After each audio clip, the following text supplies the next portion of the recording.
Hey guys, welcome to my channel.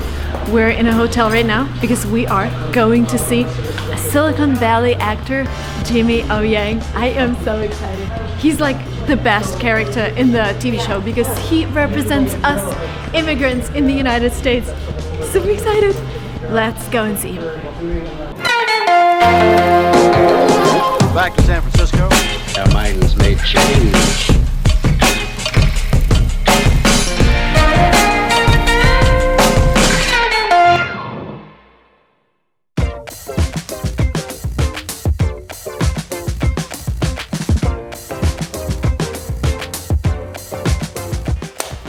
Marina, Jimmy O Yang interview. Hey, who's excited? Who's excited? Room number 904.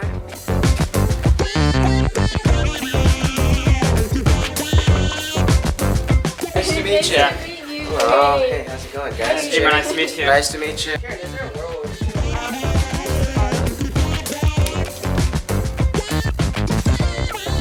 Do we need a reflector? Who's here? Look who's here. I'm so excited. You're my favorite Silicon Valley character. Really? Don't tell anybody else. But thanks. I saw your show yesterday. It was awesome. I was laughing like crazy. I was surprised. What, 3,000 people came? Yeah, it was pretty packed in the Norris Theater, San Francisco. It was awesome. Were you nervous yesterday? No, it was great because, you know, I get to do some stand-up in the beginning and then sit down and have a conversation kind of like this. So it was just fun, like to do a conversation in front of a live audience. As a comedian, I think I'm pretty comfortable with that. Cool. I think it was San Francisco style because in San Francisco when we do something, we do like sit down and talk and then Q&A even in a theater. Jimmy, you are a real superstar.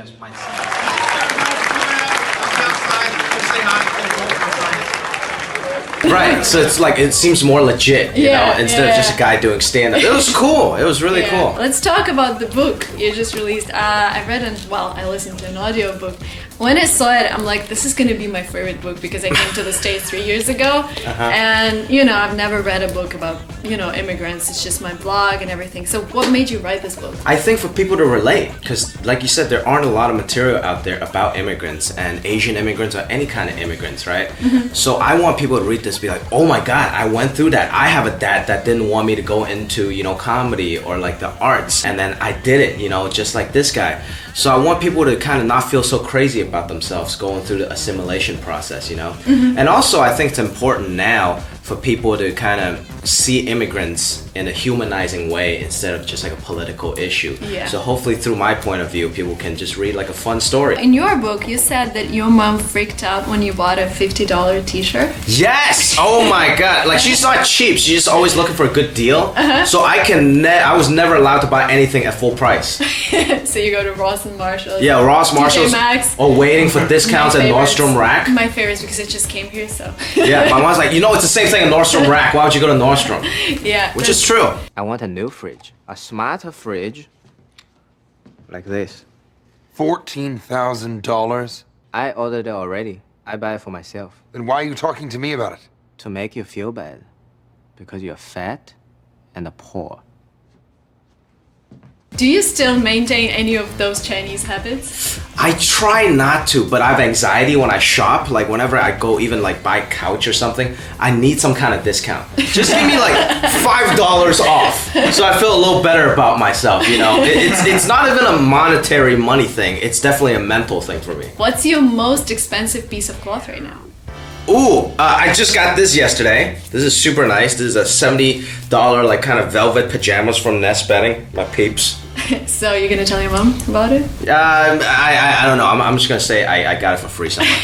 That's great. Yeah. Your parents didn't understand your stand-up thing, as you mentioned in your book, and that happens to a lot of kids. Was there a moment when you realized now they appreciate what I'm doing? I don't know if they still do. Maybe. My dad was in the audience yesterday at the show. Was he? Oh my God! Wow. So afterwards, he came over when everybody was taking pictures. He was like, "I'm Jimmy Stan!" You know, he was very stoked about it, and it was cool. You know, I let him have his moment, but I think he understands some of it, you know, the Q&As and stuff like that, and he understands, oh my God, a lot of people coming to see my kid, that's very cool, but he still doesn't understand some of the cultural humor. And even some of the stuff in the book, I think he's kind of embarrassed about, you know, when I said, like, him and my mom used to argue and stuff like that. He was like, you can't tell people that. And he made it a point. He was screaming in the car yesterday that this book is 90% true and 10% fiction. And I'm like, Dad, you just throwing me under the bus. What are you doing? This book is all true. You know, you're just completely undermining what I was just doing on stage. But he's a prideful old Chinese man, you know, so he needs to do that. I eat a fish. I understand you eat the fish, but when you clean the fish, you can't just leave the fish head and guts and shit in the sink because the whole house smells like a bait station. So you gotta put it in the trash and then take the trash out. Do you understand? Yes, I eat the fish. Mother. Have you ever received complaints about your jokes, like from Chinese people? Not too much my stand-up. Sometimes maybe my character on Silicon Valley in the beginning, I think people was like, oh, this guy's an accented character and stuff like that. But then as they saw the character progress into more of a three-dimensional character, I think people were pretty happy about it. And now he's just kind of an asshole, kind of a funny asshole, so people like him for that. That's cool, because sometimes when I joke about Russians here in America, I get really angry comments like, That's why true. would you tell Americans that we're doing this and that? Right, yeah. It's like a pride and secrecy thing. Yeah, like, you don't tell exactly. everyone everything, right? Yeah. But I think it's important to share these stories. Like, even some of the very honest moments in the book, like when my mom left to go back to Shanghai. I was having a hard time writing it, but I thought it would be important to write it for other people that maybe have gone through the same thing. Maybe their parents didn't assimilate as well, or maybe they came to this country by themselves to kind of see this story and be like, hey, I'm hopefully going to turn out okay also. This morning, you put your soda cans in the green one, okay? That's not right. The green is for grass and leaves, okay? The blue one is for recycling. Go ahead and put those in there. Yeah. Very good. The black one is for all other trash. Do you understand? Yes. Which is for burning? No. We don't burn trash in this country. It's illegal. You never burn trash. Okay, can you say that? I never burn trash. I never burn trash. Yes. What about garbage? When you started doing your stand-up, you said you were doing this for free, then for a couple bottles of beer. Yes, that's when true. When did you realize you can actually make money out of it? I think it's a step-by-step thing, right? Like, at first you're just trying to get stage time, doing open mics, getting good, you know, and then you hope to get some college gigs, maybe $1,000 here and there, and then you get there and that was like, oh my god, this is amazing. And then you get some like other gigs, and then you get some TV stuff, 2 lines on TV, like, this is amazing. But I never thought I would be like a series regular on like a 5th season of an HBO show. So everything just kind of happened step by step, and it kind of just unfolded.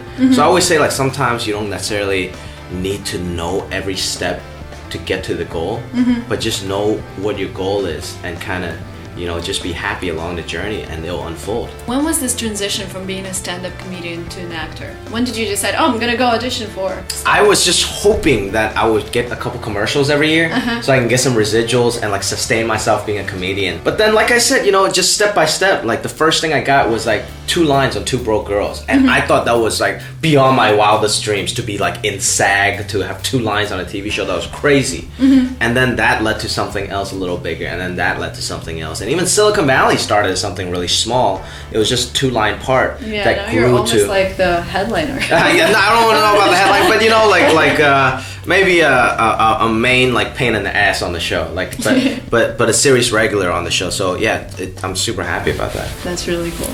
So let's talk a little about the accent. I don't hear any accent when you speak. I still hear my accent. So what is the advice you would give to people like me? How do you learn? I came here when I was 13, so I think that was a pretty good age. But also, I watched a lot of television. When I came here, I did have an accent, and I just imitated, you know, my favorite American actors. And also, I watched a lot of BET, the Black Entertainment Television, and Rap City, Comic View. I love the hip hop culture, you know. So I almost developed like a hip hop kind of way of speaking. And that covered up my and that kind of covered up my original accent for some reason.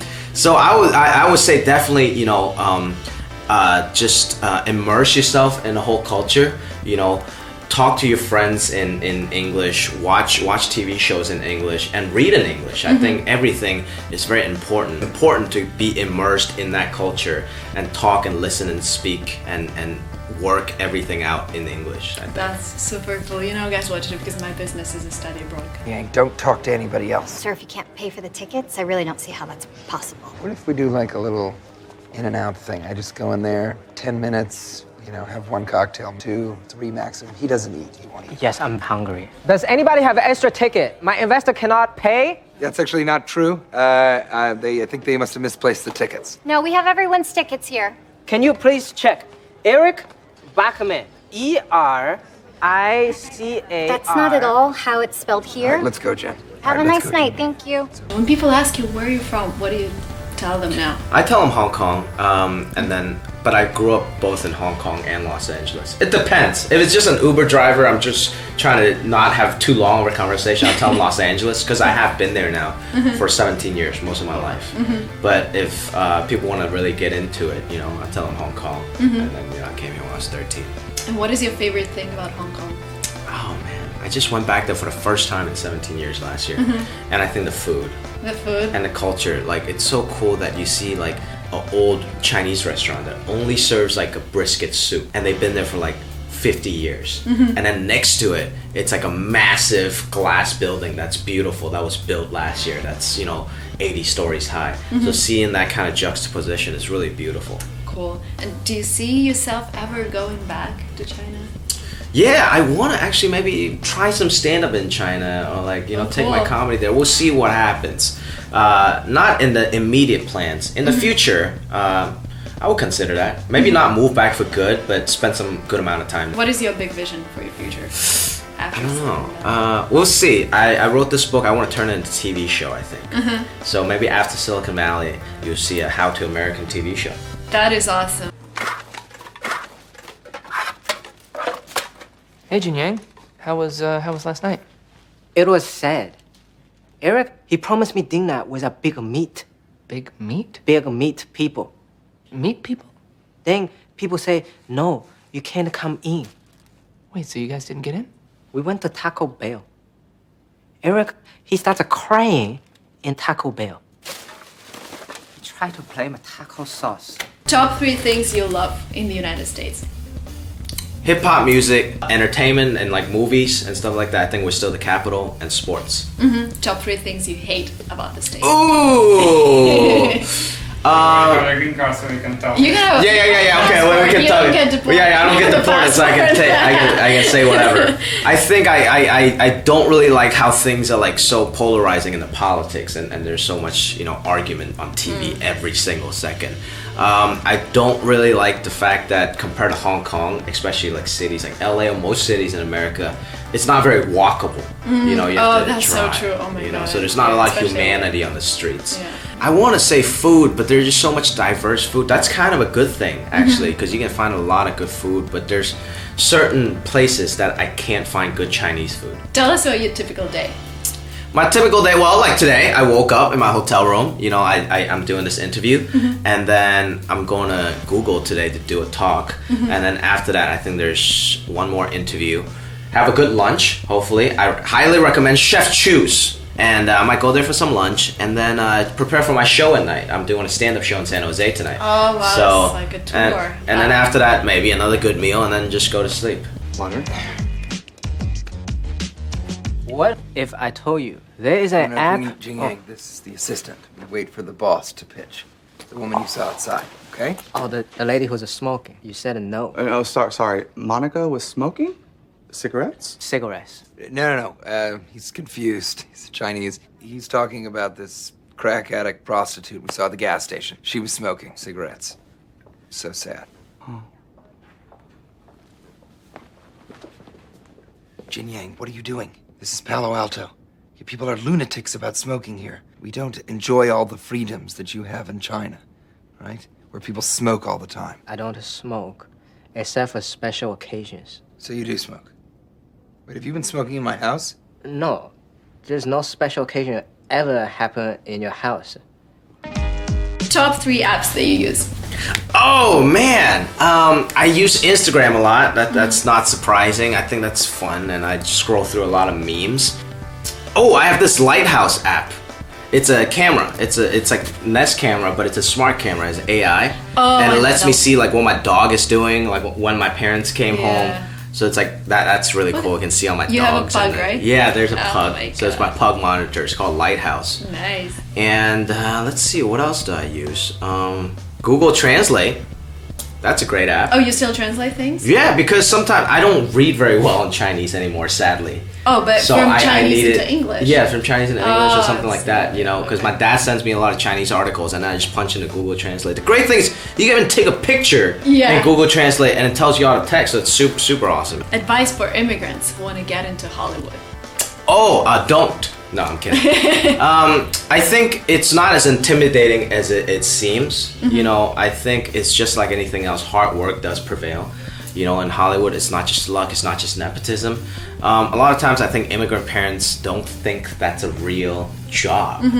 But I'm here to tell you, it is, right? Like, that's how I afford this pajama, is being an actor. Yeah, is being an actor in Hollywood. So I think it's important to see other people, like for me growing up, to see Bobby Lee and Ken Jeong, you know, people that look like me, making it in Hollywood.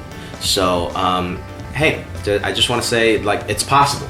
Even with the accent? Even with an accent, it's possible. I mean, look, I don't really have an accent in real life, but I've played in one movie with Mark Wahlberg that I played, you know, a real immigrant that had an accent. And Jing Yang, I've been playing this character for 5 years, you know. So I think as long as you play it authentically with humanity and take acting classes, it's not just a natural talent, you know, it's a natural talent that needs to be cultivated, and you need to take acting classes. So take acting classes and believe that it's possible. Any advice for open micers or anybody that want to try stand-up comedy, I think you just got to go on stage and try it. You're not going to be funny in the beginning, okay? So just try and error, keep trying it, keep grinding it out. When I started, I was going on open mics 7 days a week. You're trying to do as many shows as you can. I don't care how crappy it is, just do it. Stage time, stage time, stage time. Stage time is the most important thing. It's more important than money when you first start stand-up comedy. Cool. And last question, one very famous Russian blogger asked me to ask you, when you will stand in front of Trump, what will you tell him? Oh man, that's a good question, huh? Look, I'm American too. I'm as American as anybody you've ever met. I'm as American as you are. And I think that's important for people to understand that, because so many parts of the world, in America and around the world, see me as an Asian person before they would ever see me as an American, even though I have an American passport. So I think, you know, media representation, that's important to change that, but also just, you know, somebody like Trump could really maybe hear something like that. Like, I am just American as you are. Wow. Great. That is Thank great. you so much. Thank you. Thank you so much, Jimmy. That was so inspiring. Thank For you. us immigrants here in the States, you are living the American dream. Thank you so Thank you. much. It was great meeting you. Thanks Nice a lot. meeting you too. And guys, if you want to get his book, please get it. The link will be below. It's awesome. I'm laughing like crazy when I listen to it. I just started laughing out of Get both. Get the hard copy and the audiobook. Yeah. You know? Cool. Okay, thank you for watching. Don't forget to subscribe to this channel and like this video. Bye.